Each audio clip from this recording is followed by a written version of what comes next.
2008ಕ್ಕೆ ನಾನು direct DSP ಆಗಿ ಆಯ್ಕೆ ಆದೆ.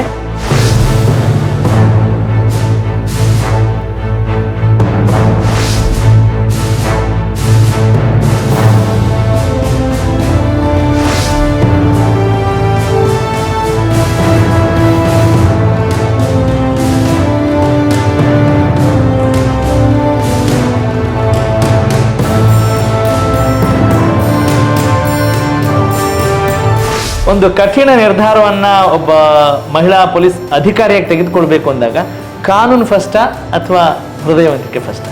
ಲಾಠಿ ಹುಡ್ಕೊಂಡು ರೋಡ್ ಮೇಲೆ ಹೋಗಿ ಜನರನ್ನ ಹೊಡ್ಕೊಂಡು ಅಡ್ಡಾಡೋದು ಅದೇ ಪೊಲೀಸಿಂಗ್ ಅಂತಂದಲ್ಲ. ಅನಿತಾ ಮೇಡಮ್ ಬಗ್ಗೆ ಅನಿತಾ ಅವ್ರಿಗೆ ಅನಿಸಿದ್ದೇನೆ, ಈ ಒಂದು ಸರ್ವಿಸಲ್ಲಿ ನಮಗಿರುವಂಥ ಸ್ಯಾಟಿಸ್ಫ್ಯಾಕ್ಷನ್ ಬೇರೆ ಎಲ್ಲಿನೂ ನಮಗೆ ಸಿಗಲ್ಲ. ಒಟ್ಟು ಓವರ್ ಆಲ್ ಎಲ್ಲ ನೋಡಿದಾಗ ನಿಮ್ಗೆ ಅನ್ಸತ್ತಾ ಆಗಿದ್ದೆಲ್ಲ ಒಳ್ಳೇದಕ್ಕಾತಪ್ಪ, ಎಲ್ಲ ಚಲೋದಕ್ಕೆ ಆಗಕ್ಕೆ ಕುಂತತೆ ಅಂತ ಅನಿಸಿದೆ ನಿಮಗೆ? ನಾನು ಫಸ್ಟ್ ಟೈಮ್ ಬರೋದು ಹುಡುಗಿನ ಮುಂದೆ ಓದು ಕಳಿಸೋದ ಬೇಡವಾ ಅಥವಾ ಮದುವೆ ಮಾಡೋಣ ಅಂತ ನಮ್ಮ ಮನೇಲಿ ವಿಚಾರ ಮಾಡ್ತಾ ಇದ್ರು. ಅದೇ ಖುಷಿ, ಅದೇ ಸಂಭ್ರಮ, ಅದೇ ಸಂತೋಷ ಈಗಲೂ ಅನಿತಾ ಮೇಡಮ್ಗೆ ಇದೆಯಾ? ನಾನು ಪೊಲೀಸ್ ಇಲಾಖೆಗೆ ಸೇರ್ಕೊಂಡ್ಕಿಂತ ಮುಂಚೆ ಪೊಲೀಸರ ಬಗ್ಗೆ ನನಗೆ ಆದ ಒಂದು ಭಯ ಅನ್ನೋದಿತ್ತು.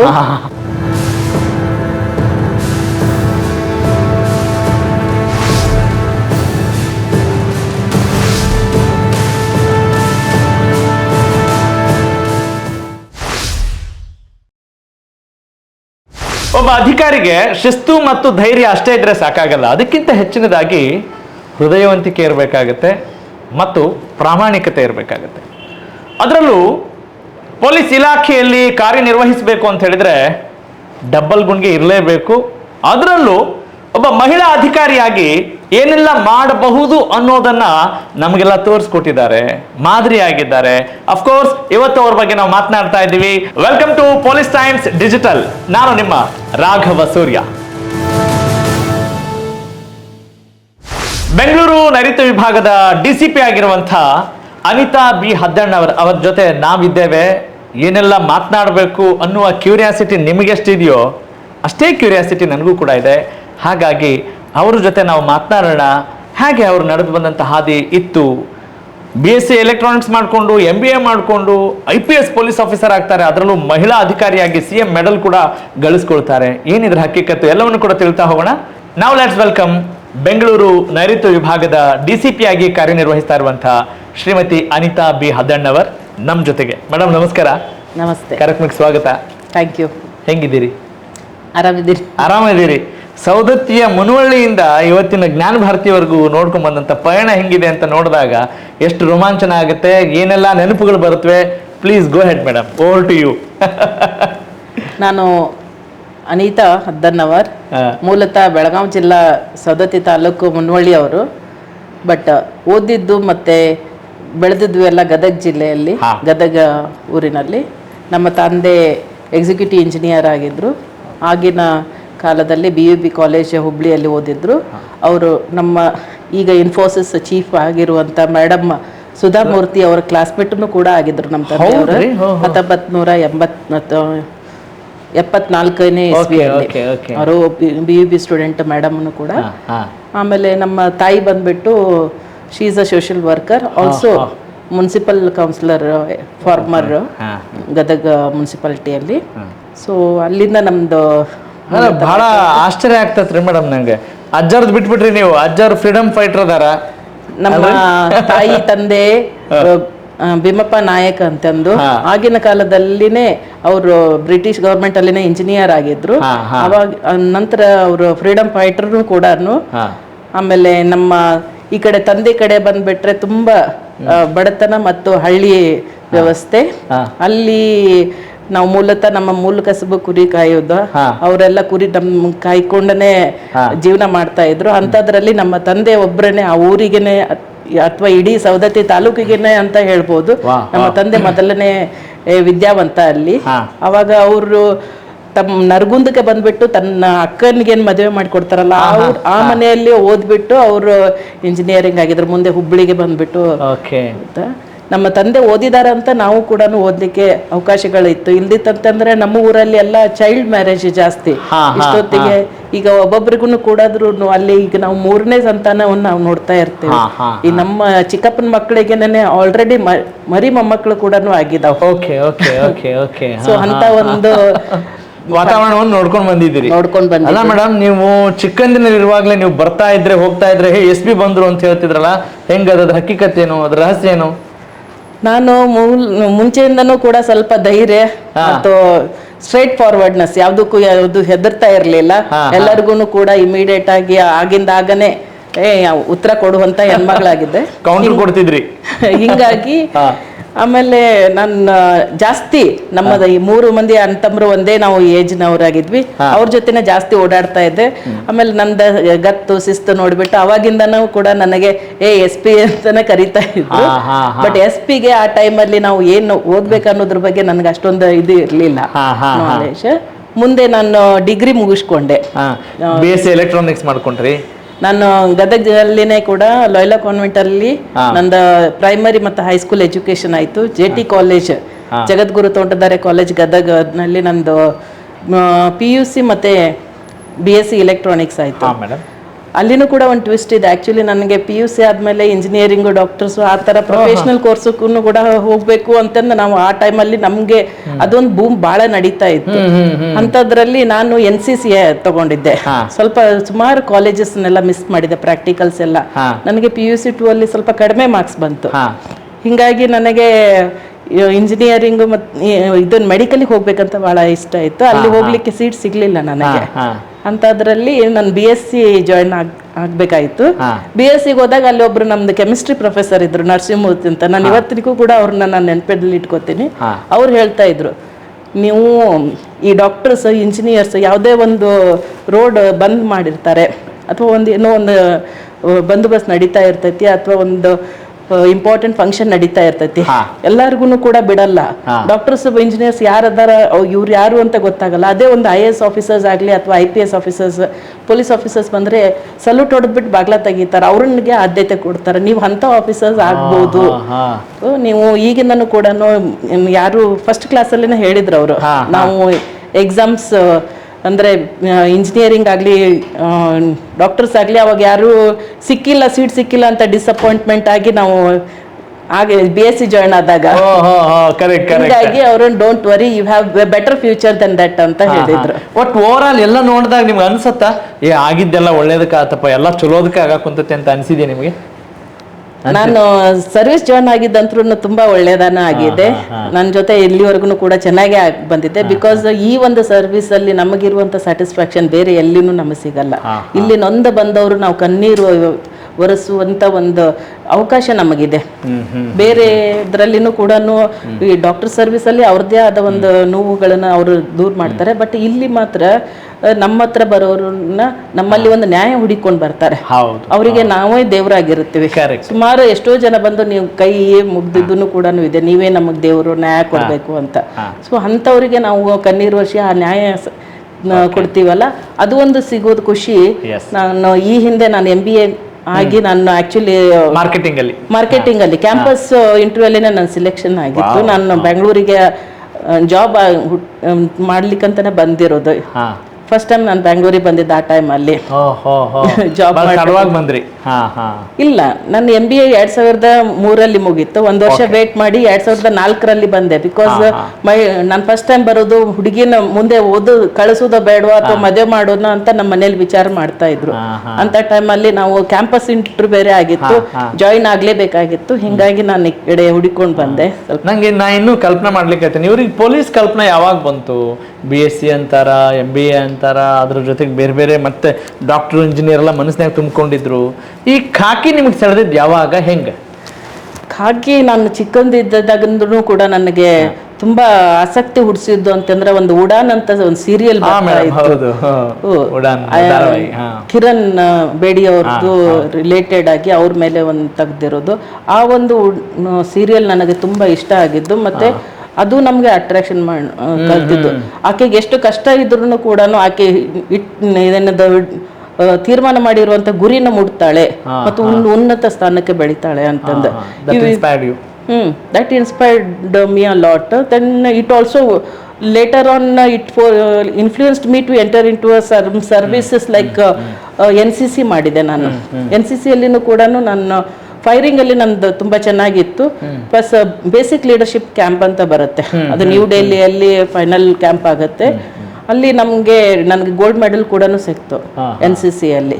ನಾನು 38 Karnataka battalion, Goa and Karnataka battalion Gadag ಜಿಲ್ಲೆನ ರಿಪ್ರೆಸೆಂಟ್ ಮಾಡಿದ್ವಿ. Super madam. ಈಗ ನಾನು 3 ಕ್ವಶನ್ ಕೇಳ್ತೀನಿ ಈ ಪೊಲೀಸ್ಗೆ ಸಂಬಂಧಪಟ್ಟ ಹಾಗೆ, ನೀವು ಉತ್ತರ ಕೊಡಬೇಕು. ಈ ವಿಷಯ ಇಷ್ಟೇ, 3 ಪ್ರಶ್ನೆ ಏನು ಅಂದರೆ, ನೀವು ಈ ಪೊಲೀಸ್ ಇಲಾಖೆಗೆ ಸೇರಿಕೊಳ್ಳಲಕ್ಕಿಂತ ಮುಂಚಿತವಾಗಿ ಏನು ಭಾವನೆ ಇತ್ತು ಒಂದು, ಆಮೇಲೆ ಜನರ ಭಾವನೆ ಈಗೇನಿದೆ, ಆಮೇಲೆ ಒಬ್ಬ ಪೊಲೀಸ್ ಅಧಿಕಾರಿಯಾಗಿ ಪೊಲೀಸ್ ಡಿಪಾರ್ಟ್ಮೆಂಟ್ಗೆ ಸಂಬಂಧಪಟ್ಟ ಹಾಗೆ ನಿಮ್ಮ ಒಪಿನಿಯನ್ ಏನಿದೆ, ಪ್ರಾಮಾಣಿಕವಾಗಿ ಉತ್ತರ ಕೊಡ್ತೀರಿ ಅನ್ನೋದು ನನ್ನ ಭಾವನೆ. ನಾನು ಪೊಲೀಸ್ ಇಲಾಖೆಗೆ ಸೇರ್ಕೊಂಡ್ಕಿಂತ ಮುಂಚೆ ಪೊಲೀಸರ ಬಗ್ಗೆ ನನಗೆ ಆದ ಒಂದು ಭಯ ಅನ್ನೋದಿತ್ತು. ಓಕೆ. ಮತ್ತೆ ಪೊಲೀಸರು ಎಲ್ಲವನ್ನು ಕೆಲಸ ಮಾಡ್ತಾರ ಅನ್ನೋದನ್ನು ಕೂಡ ಇತ್ತು. ಅಂದ್ರೆ ಡೌಟ್ ಇತ್ತು? ಅಲ್ಲಲ್ಲ, ಪೊಲೀಸರ ಕಡೆಗಿಂದ ಯಾವುದೂ ಅಸಾಧ್ಯ ಇಲ್ಲ, ಎಲ್ಲರೂ ಎಲ್ಲ ಕೆಲಸವನ್ನು ಮಾಡಬಹುದು ಅಂತ. ಯಾಕಂದ್ರೆ ನಾವು ಏನಾಯ್ತಂದ್ರೆ ಎವ್ರಿಥಿಂಗ್ ಇಸ್ ಪಾಸಿಬಲ್, ಏನಾದ್ರೂ ಕೂಡ ನಾವು ಪೊಲೀಸ್ ಕಡೆ ಹೋಗ್ತೀವಿ ಅನ್ನೋ ಒಂದು ಬಹಳಷ್ಟು ವಾಯ್ಸ್ಗಳನ್ನ ನಾವು ಕೇಳ್ತಾ ಇರೋದ್ರಿಂದ ಎಲ್ಲ ಕೆಲಸನೂ ಕೂಡ ಪೊಲೀಸರು ಮಾಡ್ತಾರೆ. ಮತ್ತೆ ಒಂದು ಸ್ವಲ್ಪ ಭಯನೂ ಕೂಡ ಇತ್ತು. ಆಮೇಲೆ ಮೇಡಮ್ ಡಿಪಾರ್ಟ್ಮೆಂಟ್ಗೆ ಸೇರಿದ್ರಿ, ಅವಾಗ ಹೆಂಗೆ? 2008ಕ್ಕೆ ನೀವು ಬಂದ್ರಿ. 2008ಕ್ಕೆ ಬಂದ್ರಿ, ಅವಾಗ ಹೆಂಗಿತ್ತು? ಅದನ್ನ ಹೆಂಗ್ ಜ್ಞಾಪಿಸ್ಕೊಂಡಾಗ ಏನೇನು ನೆನಪು ಬರುತ್ತೆ ನಿಮಗೆ? 2008ಕ್ಕೆ ನಾನು ಡೈರೆಕ್ಟ್ DSP ಆಗಿ ಆಯ್ಕೆ ಆದೆ. ಅವಾಗ ನನ್ನಷ್ಟು ಏನದು ಆಕಾಶ ಮುಟ್ಟಿದಷ್ಟು ಖುಷಿ ನನ್ನ ತಂದೆ ತಾಯಿ ಮುಖದಲ್ಲಿ ಆಗ್ಲಿ ನನಗಾಗ್ಲಿ. ಬಿಕಾಸ್ ನಾನು ಹೇಳಿದ್ನಲ್ಲ, ವೆರಿ ರೂರಲ್ ಬ್ಯಾಕ್ ಗ್ರೌಂಡ್ ಇಂದ ಬಂದಿರೋದು. ನಮ್ಮ ತಂದೆ ಓದಿದಾರ ಅನ್ನೋದ್ರ ಬಗ್ಗೆ ನಮಗೂ ಕೂಡ ಒಳ್ಳೆ ಎಜುಕೇಶನ್ ಸಿಕ್ತು. ನಾನು ವಾಪಸ್ಸು ಜಾಬ್ ಸಿಕ್ಕ ಮೇಲೆ ಒಂದು ಪೇಡ ಡಬ್ಬ ತಗೊಂಡು ನಮ್ಮ ಊರಿಗೆ ಹೋದೆ. ಧಾರವಾಡ ಪೇಡ ತಗೊಂಡು ನಮ್ಮ ಊರಿಗೆ ಹೋದೆ. ಎಲ್ಲರಿಗೂ ಕೂಡ ಪೇಡೆ ಹಂಚೋಣ, ನನಗೆ ಜಾಬ್ ಸಿಕ್ಕೈತಿ ಅಂತ.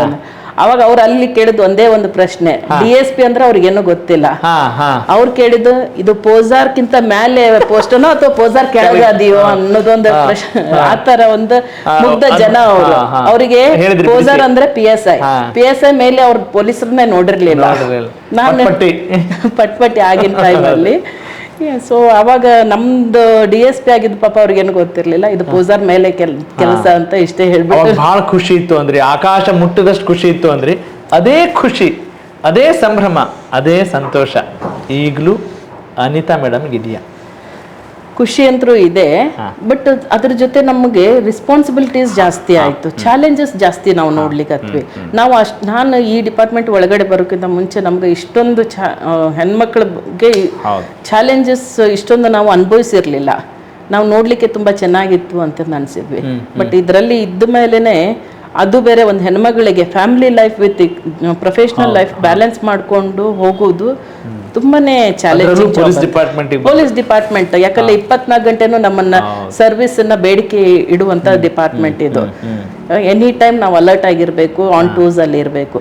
ಅಂತ ಇಲಾಖೆಯಲ್ಲಿ ಈ ಎರಡು family and professional life balance ಮಾಡಿಕೊಂಡು ಚಾಲೆಂಜಿಂಗ್ ಆಗಿ ಹೋಗೋದೇ ಒಂದು ದೊಡ್ಡ ಚಾಲೆಂಜ್ ಅಂತಾನೆ ಹೇಳ್ಬೋದು. ಪೊಲೀಸ್ ಡಿಪಾರ್ಟ್ಮೆಂಟ್ ಅಲ್ಲಿ ನಿಜಕ್ಕೂ ಜನರು ತಿಳ್ಕೊಳ್ಬೇಕಾದಂಥದ್ದು ಏನಿದೆ ಅಂದ್ರೆ, ಏನೆಲ್ಲ ಸವಾಲುಗಳು ಪೊಲೀಸರಿಗಿರುತ್ತೆ, ಅದರಲ್ಲೂ ಮಹಿಳೆಯಾಗಿ ಏನೆಲ್ಲ ಸವಾಲುಗಳನ್ನ ನೀವು ಎದುರಿಸಿದ್ದೀರಿ? ಚಾಲೆಂಜಿಂಗ್ ಆಗಿರೋದು ಒಂದು, ನಮ್ದು ಆಡ್ ಟೈಮಿಂಗ್ಸ್ ಇರುವಂತ ಕೆಲಸದ ಸಮಯ. ಆಮೇಲೆ ನಾವು ಎವ್ರಿ ಟೈಮ್ ಅಪ್ಡೇಟೆಡ್ ಇರಬೇಕು.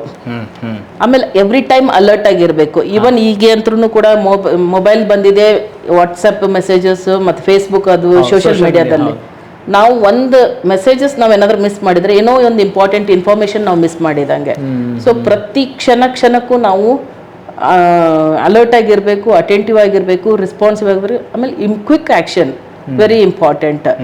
ಆಮೇಲೆ ಮಾಡ್ತೀನಿ ಆಮೇಲೆ ಹೇಳ್ತೀನಿ ಬಿಡು ಅಂತಂದು ಹೇಳೋದು ಇರಂಗಿಲ್ಲ. ಇಮಿಡಿಯೇಟ್ ಆಗಿ ನಮ್ಮ ಆಕ್ಷನ್ ಇರಬೇಕು. ಏನೋ ಒಂದು ಇನ್ಸ್ಟ್ರಕ್ಷನ್ಸ್ ನಾವು ಕೊಡೋದಂತಂದ್ರೆ ಸಡನ್ ಆಗಿ ನಮಗೆ ಅದು ಇಂಪ್ಲಿಮೆಂಟನ್ನು ಕೂಡ ಆಗಿರ್ಬೇಕು.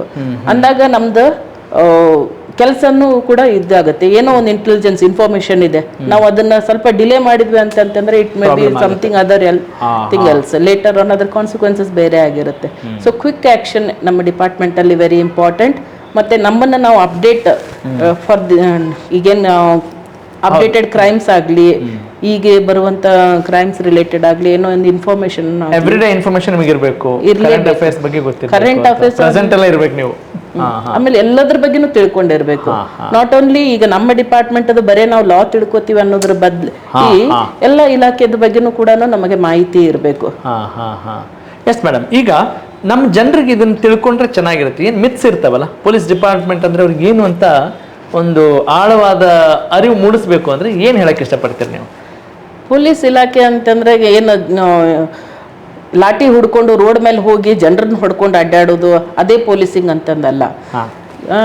ಕಾನೂನನ್ನ ನಾವು ಅಲ್ಲಿ ಇಂಪ್ಲಿಮೆಂಟ್ ಮಾಡೋದು, ಕಾನೂನನ್ನ ಸರಿಯಾಗಿ ನಾವು ಕಾನೂನು ರೀತಿಯಾಗಿ ನಡ್ಕೊಳ್ಲಿಕ್ಕೆ ಅನುಕೂಲ ಮಾಡಿಕೊಡುವುದೇ ಪೊಲೀಸಿಂಗ್. ನಾವು ಆಮೇಲೆ ಯಾರು ಕಾನೂನು ಬಾಹಿರವಾಗಿ ನಡ್ಕೋತಿದ್ದಾರ ಅವ್ರನ್ನ ನಾವು ಕಾನೂನು ಅಡಿಯಲ್ಲಿ ತಗೊಂಡ್ ಬರೋದನ್ನ ನಮ್ದು ಪೊಲೀಸಿಂಗ್. ಎಲ್ಲರೂ ಏನಂತಾರ, ಹೆಣ್ಮಕ್ಳಿಗೆ ಇದು ಕಷ್ಟಕರ ಜಾಬ್ ಅಂತಂತಾರ. ಕಷ್ಟಕರ ಅನ್ನೋ ಬದ್ಲಿ ಹೆಣ್ಮಕ್ಳು ಮನಸ್ಸು ಮಾಡಿದ್ರನ್ನ ಇದು ಜಾಬ್ ಆಕೆಗೆ ಸರಿಯಾಗಿ ಇರುತ್ತೆ. ಸುಮಾರು ನಮ್ಮ ಜೀಜಾ ಹರಿಸಿಂಗ್ ಮೇಡಮ್ ಇಂದ ಹುಡ್ಕೊಂಡು ಸುಮಾರು IPS officers, direct IPS officers ಮತ್ತು ಮಹಿಳಾ ಸಿಬ್ಬಂದಿಯವರು ಕೆಳಗಡೆ ಮಟ್ಟದಲ್ಲಿ ಕಾನ್ಸ್ಟೇಬಲ್ ಹುಡ್ಕೊಂಡು ಇವತ್ತು ನಾವು ಆಲ್ಮೋಸ್ಟ್ ಅರೌಂಡ್ 20% ವರೆಗೂ ಕೂಡ ನಾವು ಮಹಿಳೆಯರು ಇವತ್ತಿನ ಕರ್ನಾಟಕ ಪೊಲೀಸಿಂಗ್ ಅಲ್ಲಿ ಇದ್ದೀವಿ. ಮುಂಚೆ ಅಲ್ಲಿಯೋ ಇಲ್ಲೋ ಒಂದೊಂದು ಕಾಣ್ತಾ ಇದ್ವಿ.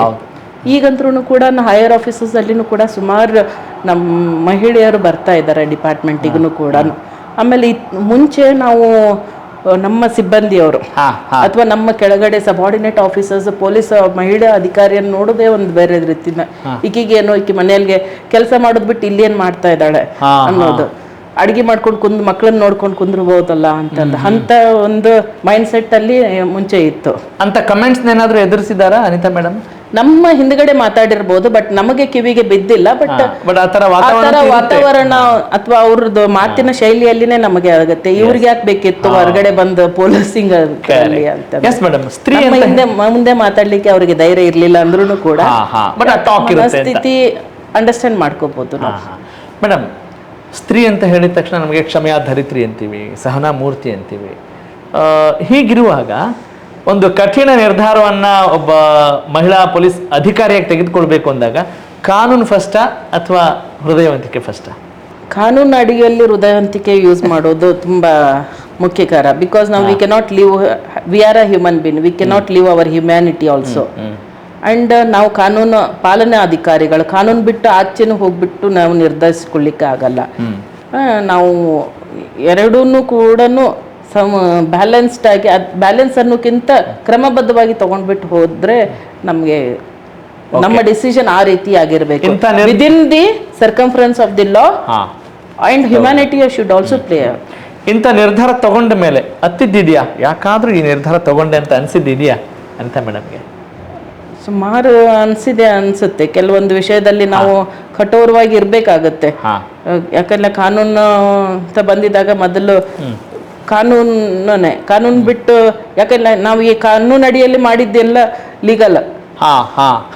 ನಾವು ಹ್ಯುಮ್ಯಾನಿಟೇರಿಯನ್ ಮಾಡಿದ್ರಲ್ಲಿ ಅದನ್ನ ಹ್ಯುಮ್ಯಾನಿಟೇರಿಯನ್ ಒಂದ್ ಸ್ಟೆಪ್ ಹಿಂದೆ ಹೋಗಿ ನೋಡೋರು ಯಾರು ಇರಲ್ಲ. ಕರೆಕ್ಟ್. ನಾಳೆ ಜಸ್ಟಿಫಿಕೇಶನ್ಗೂ ಕೂಡ ನಮ್ಗೆ ಅದು ಉತ್ತರ ಆಗಿರಂಗಿಲ್ಲ.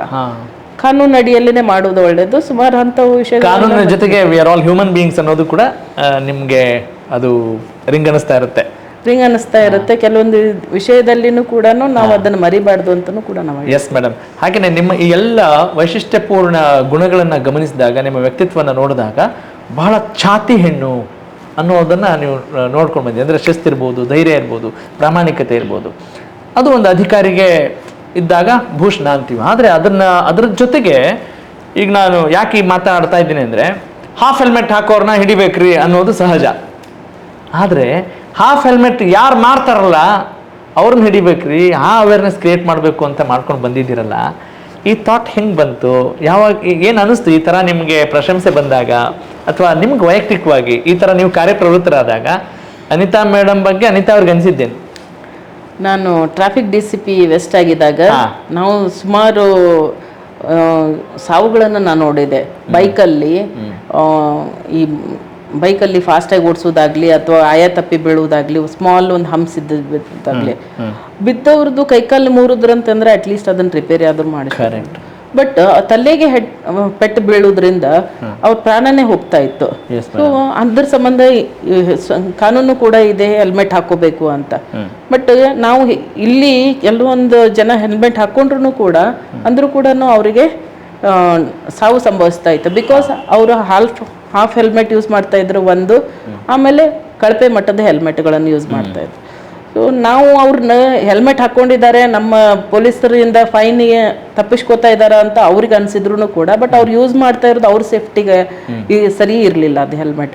ಹಿಂಗಾಗಿ ನಾನು JC ರೋಡಲ್ಲಿ ನಮ್ಮ ಬ್ಯಾಂಗ್ಳೂರ್ ಸಿಟಿಯಲ್ಲಿ ಸುಮಾರು ಹೆಲ್ಮೆಟ್ ಅಂಗಡಿಗಳಿದೆ. ಅದು ಒಂಥರ ಅದು ಹಬ್ ಫಾರ್ ಹೆಲ್ಮೆಟ್ಸ್ ಅಂತಾನೆ ಹೇಳ್ಬೋದು. ಸೊ ಆ ಟೈಮಲ್ಲಿ ಅದು ನಮ್ಮದೇ ಜ್ಯೂರಿಡಿಕ್ಷನ್ ಆಗಿದ್ದರಿಂದ ನಾನು RTO ಆಫೀಸರ್ಸ್ ಮತ್ತೆ ಈ weights and measurements standard Indian standard helmet ಅವ್ರದ್ದು ಮತ್ತು ನಮ್ದು ಒಂದು ಪೊಲೀಸ್ ಸಹಯೋಗದಲ್ಲಿ ಎಲ್ಲ ಅಂಗಡಿಗಳನ್ನು ರೇಡ್ ಮಾಡಿಬಿಟ್ಟು ಕಳಪೆ ಹೆಲ್ಮೆಟ್ಗಳನ್ನು ಮಾರಾಟ ಮಾಡೋದು ಮತ್ತು ಹಾಫ್ ಹೆಲ್ಮೆಟ್ ಮಾರಾಟ ಮಾಡೋದ್ರ ಮೇಲೇ ದಾಳಿ ಮಾಡಿ ಅವ್ರ ಮೇಲೆ ಕ್ರಮ ತಗೊಂಡಿದ್ವಿ. ಇದರಿಂದ ಅವ್ರ ಮಾರಾಟ ನಿಂತು ಸೊ ಜನರಿಗೂ ಕೂಡ ಗುಣಮಟ್ಟದ ಹೆಲ್ಮೆಟ್ ಸಿಗ್ಲಿಕ್ಕೆ ಸಾಧ್ಯತೆ. ಓಕೆ, ನಿಮ್ಮ ಆ ಪ್ರಯತ್ನ, ಆ ಹೋರಾಟ ಎಷ್ಟು ಯಶಸ್ಸನ್ನ ಕಂಡಿದೆ ಅಂತ ಅನಿಸ್ತಾ ಇದೆ? ಸುಮಾರು ಸೋಷಿಯಲ್ ಮೀಡಿಯಾದಲ್ಲಿ ಆಗಲಿ ಅಥವಾ ಅದು ಎಲ್ಲ ಅವೇರ್ನೆಸ್ ಅಂತೂ ಕೊಡ್ತು. ಬಿಕಾಸ್ ನಾವು ನಂತರ ದಿನಗಳಲ್ಲಿ ನಾವು ಕೇಸ್ ಹಾಕಿದಾಗ ಅಥವಾ ನಮಗೆ ಸುಮಾರು ಡೆತ್ಗಳನ್ನು ಕೂಡ ನಾವು ಕಂಟ್ರೋಲ್ ಮಾಡಲಿಕ್ಕೆ ಸಾಧ್ಯ ಆಯಿತು, ಆಕ್ಸಿಡೆಂಟಲ್ ಡೆತ್ಸ್ ಅಂತಲೂ ಹೇಳ್ಬೋದು. ಅದರ ಜೊತೆ ಎಷ್ಟೋ ಜನ ನಮ್ಗೆ ನಿಂದ್ರಿಸ್ಬಿಟ್ಟು, ಮೇಡಮ್ ನೀವು ಹೇಳಿದ್ದಕ್ಕೆ ನಾವು ಇದು ಫುಲ್ ಹೆಲ್ಮೆಟ್ ಹಾಕೊಂಡಿದ್ದೀವಿ, ISI ಮಾರ್ಕ್ ಇರೋ ಹೆಲ್ಮೆಟ್ ಅಂತಲೂ ಕೂಡ ನನಗೆ ಸುಮಾರು ಬೈಕ್ ರೈಡರ್ಸ್ನು ಕೂಡ ನಿಂದ್ರಿಸ್ಬಿಟ್ಟು ಹೇಳಿದ್ದು. ಗಿವನ್ ಅ ಗುಡ್ ಅವೇರ್ನೆಸ್ ಅಂತನೂ ಕೂಡ ಹಾಕ್ಬೋದು. ಈಗ ಆಮೇಲೆ ಅವ್ರಿಗೂ ಕೂಡ ಭಯ ಬಂತು, ಅಂಗಡಿ ಓನರ್ಸಿಗೂ ಕೂಡ ನಾವು ವಿ ಶುಡ್ ಬಿ ಕೇರ್ಫುಲ್, ನಾವು ತಪ್ಪು ಮಾಡ್ತಾ ಇದೀವಿ ಅಂತ ಅವ್ರಿಗೂ ಕೂಡ ಗೊತ್ತಾಯ್ತು. ಆಮೇಲೆ ಕೆಲವೊಂದು ವಿಡಿಯೋಸ್ನು ಕೂಡ ನಾವು ಅವ್ರಿಗೆ ತೋರಿಸಿದ್ವಿ, ನೀವು ಹಿಂಗ ಇಂಥದ್ದು ಮಾರೋದ್ರಿಂದ ಹಿಂಗಾಗ್ತಾ ಇದೆ ಅಂತ. ನಾಳೆ ಇದರಲ್ಲಿ ನಿಮ್ಮ ಮಕ್ಕಳನ್ನು ಕೂಡ ಅಥವಾ ನಿಮ್ಮ ಸಂಬಂಧಿಕರನ್ನು ಕೂಡ ಇರುವಂತ ಸಾಧ್ಯತೆ ಇರುತ್ತೆ, ನೀವು ಕೊಡಿ ಅಂತ. ಕಾನೂನನ್ನೇ ಇರ್ಲಿಲ್ಲ ಅಲ್ಲಿ ಒಂದು ಮನುಷ್ಯತ್ವ ರೀತಿಯಿಂದನೂ ಕೂಡ ನಾವು ಅವ್ರನ್ನ ಟ್ಯಾಕಲ್ ಮಾಡಿ ಅವೇರ್ನೆಸ್ ಕ್ರಿಯೇಟ್ ಮಾಡಿದ್ವಿ. ಎಷ್ಟು ಹೇಳಿದ್ರು ನಮ್ಗೆ ತಲೆ ಹೊಡ್ಕೊಂಡ್ರು ಸಾಕಾಗಲ್ದಪ್ಪ ಅಂತ ನಿಮ್ಗೆ ಅನಿಸ್ತಿರತ್ತಲ್ಲ, ಏನು ಅಳವಡಿಸ್ಕೋಬೇಕು ನಮ್ಮ ಜನಕ್ಕೆ? ಟ್ರಾಫಿಕ್ ಸಂಬಂಧಪಟ್ಟ ಹಾಗೆ ಇನ್ನೊಂದಿಷ್ಟು ವಿಚಾರಗಳನ್ನ ಅಳವಡಿಸ್ಕೋಬೇಕು. ಬರೀ ರೂಲ್ಸ್ ಫಾಲೋ ಮಾಡೋದು ಆಯ್ತು, ಅದ್ರ ಜೊತೆಗೆ ಏನು ಮಾಡಬೇಕು ಅಂತ ನಿಮ್ಮ ಪ್ರಕಾರ? ಮೊದಲು ನಾವು ಎಲ್ಲಿ ಹೋಗ್ತೀವಿ ಅಂತ ತೀರ್ಮಾನ ಇಟ್ಕೊಂಡು ತಾಳ್ಮೆಯಿಂದ ನಾವು ಗಾಡಿ ಓಡಿಸ್ಕೊಂಡು ಹೋಗ್ತೇವೆ ಅಂತಂದ್ರೆ ಕ್ಲಾರಿಟಿ ಇರ್ಬೇಕು ಅವ್ರಿಗೆ ಅಂತ, ಸ್ವಲ್ಪ ಲಘು ಬಿಡಬೇಕು ಆ ಥರ ಹೇಳ್ತೀರಾ? ನಾವು ಇದೇನದು ವೆಹಿಕಲ್ ವಾಹನ ಚಾಲಕರಿಗೆ ಏನು ಹೇಳೋದು ಅಂತಂದ್ರೆ, ಒಂದು ಅವರು ಅಲ್ಲಿ ಲೈಸೆನ್ಸ್ ಪಡೆದಿರ್ಬೇಕು, ಅಂದ್ರೆ ಗಾಡಿ ಹೇಗೆ ಓಡಿಸ್ಬೇಕು ಅನ್ನೋದ್ರ ಬಗ್ಗೆ ಅವರಿಗೆ ಫುಲ್ ನಾಲೆಜ್ ಇರಬೇಕು. ಎಲ್ಲಾದ್ರೂ ಹೋಗೋದಿತ್ತಂತಂದ್ರೆ ಟ್ರಾಫಿಕ್ ಬ್ಯಾಂಗ್ಳೂರಲ್ಲಿ ಸ್ವಲ್ಪ ವಾಹನ ದಟ್ಟಣೆ ಜಾಸ್ತಿ ಇದೆ ಅಂತಂದು ಇರೋದ್ರಿಂದ, ಅಥವಾ ಎಲ್ಲೋ ನಾವು ದೂರ ಹೋಗ್ಬೇಕಂತಂದ್ರೆ ಒಂದು 10 ನಿಮಿಷ ಬೇಗನೆ ಬಿಟ್ಬಿಟ್ಟು ಬೇಗನೆ ತಲುಪುವಷ್ಟು ಇದು ಮಾಡಬೇಕು. ಯಾವುದೇ ಥರ ರಶ್ ಆಗಿ ಅಥವಾ ಅರ್ಜೆನ್ಸಿಯಲ್ಲಿ ರ್ಯಾಶ್ ಆಗಿ ಓಡಿಸೋದು ತಪ್ಪಿಸ್ಬೋದು. ಮೇಡಮ್, ಅಂದರೆ ನೀವು ಉತ್ತರ ಹೇಳ್ತಾ ಇದ್ದಾಗ ನಂಗೆ ಒಂದಿಷ್ಟು ಆಲೋಚನೆ ಬರ್ತಾ ಇತ್ತು. ಅಂದರೆ ನಿಮ್ಮ ಹಳೆಯ ಏನು ನಿಮ್ಮ ಗುಣಗಳನ್ನು ಜ್ಞಾಪಿಸ್ಕೊಳ್ತಾ ಇದ್ದೆ. ಅಂದರೆ ನೀವು ಭಾಗಿಯಾಗಿರೋದೆಲ್ಲ ಜಾವ್ಲಿನ್ ಇರ್ಬೋದು, ಥ್ರೋಬಾಲ್ ಇರ್ಬೋದು, ಡಿಸ್ಕ್ ಇರ್ಬೋದು. ಅಂದರೆ ಆ ಎಲ್ಲ ಧೈರ್ಯದ ಗುಣಗಳು, ಆ ಮುನ್ನುಗ್ಗುವಿಕೆ ಇಲ್ಲೇನಾದ್ರೂ ಹೆಲ್ಪ್ ಮಾಡ್ತಾ ಇದೆಯಾ ಅಂತ ಒಂದು ಯೋಚನೆ ಮಾಡ್ತಾ ಇದ್ದೆ. ಏನು ಅನ್ಸುತ್ತೆ ನಿಮಗೆ? ಅಂದ್ರೆ ನಿಜವಾಗ್ಲೂ ಹೆಲ್ಪ್ ಆಗ್ತಾ ಇದೆ. ಬಿಕಾಸ್ ಇವೆಲ್ಲ ನಾನು ಸ್ಪೋರ್ಟ್ಸ್ ಮ್ಯಾನ್ ಆಕ್ಚುಲಿ, ನಾನು ವಾಲಿಬಾಲ್ ಪ್ಲೇಯರ್. ನನ್ನ ಆಮೇಲೆ ಥ್ರೋಯಿಂಗ್ ಇವೆಂಟ್ಸ್ ಅಲ್ಲಿ ಜಾವ್ಲಿನ್, ಶಾರ್ಟ್ ಪುಟ್, ಡಿಸ್ಕ್ ಅನ್ನು ಕೂಡ ನಾನು ಯೂನಿವರ್ಸಿಟಿಯಲ್ಲಿನೂ ಕೂಡ ನಾನು ರಿಪ್ರೆಸೆಂಟ್ ಮಾಡಿದ್ದಿದೆ. ಇದ್ರ ಜೊತೆ NCC ಮತ್ತೆ NSS ಕೂಡ. ಹೀಗಿರ್ಬೇಕಾದ್ರೆ ನಾವು ಇವನ್ನೆಲ್ಲನೂ ಕೂಡ ನಮ್ಮ ಲೀಡರ್ಶಿಪ್ ನ ಬಿಲ್ಡ್ ಮಾಡುತ್ತೆ. ಆಮೇಲೆ ಕರೇಜ್, ಆಮೇಲೆ ಕಾನ್ಫಿಡೆನ್ಸ್ ನಮ್ಮ ಮೇಲೆ, ಯಾವುದೇ ತರ ಹಿಂಜರಿಕೆ ಏನಾರಲ್ಲ, ಹೆದರಿಕೆ ಅನ್ನೋದಿರಲ್ಲ. ಸೊ ಇವೆಲ್ಲ ನನಗೆ ಸ್ಪೋರ್ಟ್ಸ್ ಒಂದು ರೀತಿಯಿಂದ ನನಗೆ ಆ ಒಂದು ಧೈರ್ಯವನ್ನು ತುಂಬುತ್ತೆ. ಮತ್ತೆ ನಾನು basically BSc ಮುಗಿಸ್ಮೇಲೆ MBA ಮಾಡ್ಕೊಂಡಿದ್ದಲ್ಲ, MBA master qualification ಅಲ್ಲಿ ನಾನು HR ಮತ್ತೆ ಮಾರ್ಕೆಟಿಂಗ್ ಸ್ಪೆಷಲೈಸೇಷನ್. MBA ನನಗೆ ಒಳ್ಳೆ ಲೀಡರ್ಶಿಪ್ ಕ್ವಾಲಿಟೀಸ್ ಅನ್ನ ಕೊಡ್ತು, ಮತ್ತೆ ಟೀಮ್ ವರ್ಕ್. ಬಿಕಾಸ್ ನೀವೆಲ್ಲ ನೋಡಿರ್ಬೋದು ಪ್ರೈವೇಟ್ ಅಲ್ಲಿ ಅವರಲ್ಲಿ ಜಾಸ್ತಿ ಹೈರಾರ್ಕಿಯಲ್ಲಿಗಿಂತ ನಾವು ಒಂದು ಟೀಮ್ ವರ್ಕ್ ಅಲ್ಲಿ ಕೆಲಸ ಮಾಡೋದು. ಆ ಒಂದು ಕ್ವಾಲಿಟೀಸ್ ಅನ್ನ ನಾನು ಇಲ್ಲಿ ಅಡಾಪ್ಟ್ ಮಾಡ್ಕೊಳ್ಳಿಕ್ಕೆ ತುಂಬಾ ಅನುಕೂಲ ಆಯ್ತು. ಅದರಿಂದ ನನಗೆ ಮ್ಯಾನೇಜರಲ್ ಸ್ಕಿಲ್ಸ್ ಕೂಡ ನನ್ನ ಪೊಲೀಸಿಂಗ್ ಅಲ್ಲಿನೂ ಕೂಡ ಡೈರೆಕ್ಟ್ಲಿ ಮತ್ತೆ ಇಂಡೈರೆಕ್ಟ್ಲಿನೂ ಕೂಡ ತುಂಬಾ ಹೆಲ್ಪ್ ಆಯ್ತು. ಏನ್ ಅನ್ಸುತ್ತೆ ಮೇಡಮ್, ನನ್ನ ಜೀವನದಲ್ಲಿ ಇದಪ್ಪ ಟರ್ನಿಂಗ್ ಪಾಯಿಂಟ್, ಹಾಗಾಗಿ ನಾನು ಇವತ್ತಿಷ್ಟು ಒಳ್ಳೆ ಕೆಲಸಗಳನ್ನ ಮಾಡ್ಲಿಕ್ಕೆ ಸಾಧ್ಯ ಆಯ್ತು ಅಂತ ಏನಾದ್ರೂ ನಿಮ್ಗೆ ನೀವೇ ಆಲೋಚನೆ ಮಾಡಿದ್ದೆಲ್ಲ ಇದೆಯಾ? ಟರ್ನಿಂಗ್ ಪಾಯಿಂಟ್ ಅಂತಂದು ಹೇಳಿದ್ರೆ, ನಾವು ಆಕ್ಚುಲಿ ನನ್ನ ಕ್ಯಾಂಪಸ್ ಇಂಟರ್ವ್ಯೂ ಆಗಿ ನಾನು ಬ್ಯಾಂಗ್ಳೂರಿಗೆ ಬಂದಿದಾಗ ನಾವು ಕ್ಲೈಂಟ್ಸ್ ಅನ್ನು ಹುಡಿಕೊಂಡು ಹೋಗ್ತಾ ಇದ್ವಿ. MBA ಮ್ಯಾನೇಜರಲ್ಲಿ ಇದರಲ್ಲಿ ನಾನು ಇಲ್ಲಿ ICCI ಪ್ರೊಡೆನ್ಷಿಯಲ್ ಇದ್ದೆ, ಪ್ಲಸ್ ಕಾರ್ ಲೋನ್ಸನ್ನು ಕೂಡ ನೋಡ್ತಾ ಇದ್ವಿ. ನಾವು ಕ್ಲೈಂಟ್ಸನ್ನ ನಾವು ಹುಡ್ಕೊಂಡು ಹೋಗಿ ನಾವು ಬಿಸ್ನೆಸ್ ತೊಗೊಂಡು ಬಂದು ಒಂದು ಪ್ರೈವೇಟ್ ಸೆಕ್ಟರ್ ಅಥವಾ ಒಂದು ಕಂಪ್ನಿಗೆ ನಾವು ಕೊಡ್ತಾ ಇದ್ದಿದ್ದು. ಬಟ್ ನನಗೆ ಅಷ್ಟೊಂದು ಸ್ಯಾಟಿಸ್ಫ್ಯಾಕ್ಷನ್ ಬರಲಿಲ್ಲ. ಯಾಕಂದರೆ ನಾನು ಬೇರೆ ಅವ್ರ ಕಡೆ ಹೋಗೋದು ಬದಲಿ ನನ್ನ ಹತ್ರನ ಜನ ಬರಬೇಕು ಅನ್ನೋದು ಒಂದು ಆಸಕ್ತಿ ಹುಡ್ತು ನನ್ನಲ್ಲಿ.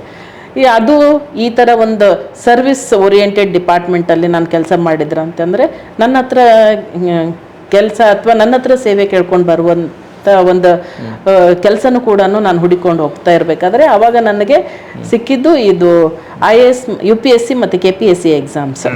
ನಾನು ಒಂದು ಅಂಬೇಡ್ಕರ್ ಲೈಬ್ರರಿ ವಸಂತನಗರದಲ್ಲಿದೆ, ಅಲ್ಲಿ ಕುತ್ಕೊಂಡ್ಬಿಟ್ಟು ಒಂದು ಕ್ಲೈಂಟ್ಸಿಗೆ ನಾನು ವೇಟ್ ಮಾಡ್ಬೇಕಾತಂತಂದ್ರೆ ಆ ಲೈಬ್ರರಿಯಲ್ಲಿ ಸ್ವಲ್ಪ ಟೈಮ್ ಸ್ಪೆಂಡ್ ಮಾಡೋಣ ಅಂತ ಅಲ್ಲಿ ಹೋದಾಗ ಸುಮಾರು ಮಕ್ಕಳೆಲ್ಲ ಓದ್ತಾ ಇದ್ರು. ನನಗೆ ಗೊತ್ತಿರಲಿಲ್ಲ ಅವ್ರು ಏನು ಓದ್ತಾ ಇದಾರಂತ. ಹಾಗೆ ಅವ್ರ ಜೊತೆ ನಾನು ಕಾನ್ವರ್ಸೇಷನ್ ಬೆಳೆಸಿದಾಗ ಅವ್ರು ಈ ಥರ KS ಮತ್ತು UPSC ಎಕ್ಸಾಮ್ಸ್ ಓದ್ತಾ ಇದ್ವಿ ನಾವು ಅಂತ. ಎರಡನೇ ದಿನಾನು ಹೋಗಿ ಅಲ್ಲಿ ಕುತ್ಕೊಂಡೆ, ನನಗೂ ಕೂಡ ಆಸಕ್ತಿ ಸ್ಟಾರ್ಟ್ ಆಯಿತು. ಸೊ ನಂತರ ನಾನು ರೆಗ್ಯುಲರ್ ಆಗಿ ವಿಸಿಟ್ ಮಾಡಲಿಕ್ಕೆ ಸ್ಟಾರ್ಟ್ ಮಾಡಿದೆ ಅಲ್ಲಿ. ಒಂದಿನ ನನಗೆ ಅನ್ನಿಸ್ತು, ಇಲ್ಲ ನನಗೂ ಕೂಡ IAS ಆಗಲೇಬೇಕು ಅಥವಾ UPSC ಅಥವಾ KPSC ಎಕ್ಸಾಮ್ಸ್ ಕ್ಲಿಯರ್ ಮಾಡಲೇಬೇಕು ಅಂತ ಬಂದಿದ್ದಾಗ ನಾನು ಅಟ್ ಒನ್ ಪಾಯಿಂಟ್ ಟೈಮ್ ನಾನು 2005 ಜಾಬ್ ಕ್ವಿಟ್ ಮಾಡಿಬಿಟ್ಟು ನಾನು ಫುಲ್ ಫ್ಲೆಜ್ಡ್ ಆಗಿ ನಾನು ಓದ್ಲಿಕ್ಕೆ ಸ್ಟಾರ್ಟ್ ಮಾಡಿದ್ದೆ ಅಂಬೇಡ್ಕರ್ ಲೈಬ್ರರಿಯಲ್ಲಿ ಕೂತ್ಕೊಂಡ್ಬಿಟ್ಟು. ಇನ್ನೂ ಓದೋದು ಮುಗಿದಿಲ್ಲ ನಿಮ್ದು. ಆಕ್ಚುಲಿ ಈಗ PhD ಕೂಡ ಮಾಡ್ತಾ ಇದ್ದೀರಿ, study of women police in Karnataka, ಅಂದ್ರೆ ಫೆಮಿನಿಸ್ಟ್ ಇನ್ಸೈಟ್ ಮೇಲೆ ಕೂಡ ನೀವು PhD ಮಾಡ್ತಾ ಇದ್ದೀರಿ. ಏನ್ ಮೇಡಮ್ ಅದ್ರ ವಿಶೇಷತೆ ಏನು, ಹೆಂಗ್ ಸೆಳೀತು, ಹೆಂಗ್ ನೀವು ವಿನಿಯೋಗಿಸ್ತಾ ಇದ್ದೀರಿ ನಿಮ್ಮ ಸಮಯವನ್ನ? ಜಸ್ಟ್ ಕುಡಿಯೋಸೋ. ಆಕ್ಚುಲಿ ನಾನು SP ಲೋಕಾಯುಕ್ತ ವಿಜಯಪುರದಲ್ಲಿ ಇದ್ದಿದ್ದಾಗ ನಾನು ಅಕ್ಕಮಹಾದೇವಿ ವಿಮೆನ್ ಯೂನಿವರ್ಸಿಟಿ ವಿಜಯಪುರಲ್ಲಿ ಆ ಒಂದು ಕಾಲೇಜಿಗೆ ಯೂನಿವರ್ಸಿಟಿಗೆ ನಾನು ಎನ್ರೋಲ್ ಆದೆ PhD ವಿಮೆನ್ ಸ್ಟಡೀಸ್ ಅಲ್ಲಿ. ಅದರಲ್ಲಿ ಯಾವ ಸಬ್ಜೆಕ್ಟ್ ಮಾಡ್ಬೇಕಂದ್ರೆ ನನಗೆ ನಾನು ಮಹಿಳೆ ಇದ್ದೀನಿ, ಈ ಮಹಿಳಾ ಯೂನಿವರ್ಸಿಟಿಯಲ್ಲಿ ನಾನು ಎನ್ರೋಲ್ ಆಗಿದ್ದೀನಿ, ಮತ್ತೆ ನಾನೊಂದು ಪೊಲೀಸ್ ಆಫೀಸರ್ ಅನ್ನೋದ್ರ ಬಗ್ಗೆ ನೋಡ್ಕೊಂಡ್ಬಿಟ್ಟು, ಬಿಕಾಸ್ ಆ ಟೈಮಲ್ಲಿ ನಾನು ಆಯ್ಕೆ ಮಾಡಿರೋದು ಟಾಪಿಕ್ ಅಂತಂದ್ರೆ study of women police in Karnataka from a feministic insight. ಏನ್ ಮೇಡಮ್ ಇನ್ನೂ ಸುಲಭವಾಗಿ ಸಮರೈಸ್ ಮಾಡಿ ಹೇಳೋದಾದ್ರೆ ಅದನ್ನ ಹೆಂಗೆ ಹೇಳ್ತೀರಾ? ಈ study of women police in Karnataka ಇಲ್ಲಿ ನಾವು ಪೊಲೀಸ್ ನಮ್ಮ ಪ್ರೊಫೆಸರ್ ಬಂದ್ಬಿಟ್ಟು ಶ್ರೀಮತಿ ಡಾಕ್ಟರ್ ಲಕ್ಷ್ಮೀದೇವಿ ಅಮ್ಮ ಅಂತಂದು ಅವ್ರು ವಿಮೆನ್ ಸ್ಟಡೀಸ್ ಅಲ್ಲಿ HOD ಕೂಡ ಇದ್ದಾರೆ. ಅವರು ನನಗೆ ಈ ಒಂದು ಟಾಪಿಕ್ ಸಿಲೆಕ್ಟ್ ಮಾಡ್ಲಿಕ್ಕೆ, ಮೇಡಮ್ ನೀವು ಹೇಗಿದ್ರು ಪೊಲೀಸ್ ಆಫೀಸರ್ ಇದ್ರೆ ಇದ್ರ ಬಗ್ಗೆ. ಇಲ್ಲಿ ನಾನು ನನ್ನ ಅಧ್ಯಯನದಲ್ಲಿ ಏನಿರುತ್ತೆ ಅಂತಂದ್ರೆ ಕರ್ನಾಟಕದ ಮಹಿಳೆಯರು ಕರ್ನಾಟಕದ ಪೊಲೀಸ್ ಇಲಾಖೆಗೆ ಸೇರ್ಕೊಂಡಿರುವಂತ ಜರ್ನಿ ಬಗ್ಗೆ ನಾನು ತಗೊಂಡು ಹೋಗ್ತೀನಿ. ಮತ್ತೆ ಏನಾದ್ರು ಇಂಟ್ರೆಸ್ಟಿಂಗ್ ಪಾಯಿಂಟ್ಸ್ ಹೇಳ್ಬೋದಾ ಅದರಲ್ಲಿ? ಎನ್ರೋಲ್ ಆಗಿ 2 ವರ್ಷ ಆಯ್ತು. ಈಗ ನಾನು ಕ್ವಶನ್ ಎಲ್ಲ ಪ್ರಿಪೇರ್ ಮಾಡ್ತಾ ಇದ್ದೀನಿ. ನಂತರ ನನ್ನ ಇಂಟರ್ವ್ಯೂಸ್ ಮತ್ತೆ ಫೀಲ್ಡ್ ವರ್ಕ್ ಎಲ್ಲ ಸ್ಟಾರ್ಟ್ ಆಗುತ್ತೆ. ಇದರಲ್ಲಿ comparative study from other States ಮತ್ತೆ ನಮ್ದು ಸ್ಟೇಟ್ಸ್, ಪ್ಲಸ್ ಇಲ್ಲಿ ನಾವು ನೋಡ್ತಾ ಇರುವಂಥ ಚಾಲೆಂಜಿಂಗ್ಸ್ನು ಕೂಡ ನಾನು ಇದರಲ್ಲಿ ಮಾಡ್ತೀನಿ. ಮತ್ತು ನಾವು ಮಹಿಳೆಯರದು ಫ್ರಮ್ ಲೈಕ್ ನಮ್ಮದು ಸಬಾರ್ಡಿನೇಟ್ಸ್ ಪಿಯರ್ ಗ್ರೂಪ್ಸ್ ಸಿಚುವೇಶನ್ ಆಗಲಿ, ನಾವು ಫೇಸ್ ಮಾಡುವಂಥ ಪ್ರಾಬ್ಲಮ್ಸ್ಗಳು ಏನೇನಿರುತ್ತೆ ಅಂಥದನ್ನು ಕೂಡ ನಾವು ಇದರಲ್ಲಿ ನಾನು ನನ್ನ ಅಧ್ಯಯನದಲ್ಲಿ ತಗೊಂಡು ಹೋಗ್ತಾ ಇದ್ದೀನಿ. ಇದರಿಂದನೂ ಕೂಡ ನಮ್ಮದು ಹೋಲಿಸ್ಟಿಕ್ ಆಗಿ ಒಂದು ಇಲಾಖೆಯಲ್ಲಿ ನಮ್ಮ ಮಹಿಳಾ ಅಧಿಕಾರಿಗಳು ಯಾವ ರೀತಿ, ಸಿಬ್ಬಂದಿ ಮತ್ತು ಅಧಿಕಾರಿಗಳು ಯಾವ ರೀತಿ ಇದ್ದಾರೆ, ಅವರಿಗೆ ಏನೇನು ಬೇಕು ಬೇಡಿಕೆಗಳು, ಅವ್ರು ಯಾವ ರೀತಿ ಪ್ರಾಬ್ಲಮ್ಸ್ಗಳನ್ನು ಫೇಸ್ ಮಾಡ್ತಾರೆ ಅಂಥದ್ರಲ್ಲಿ ನಂದು ರೆಕಮೆಂಡೇಶನ್ಸ್ ಕೂಡ ಇರುತ್ತೆ.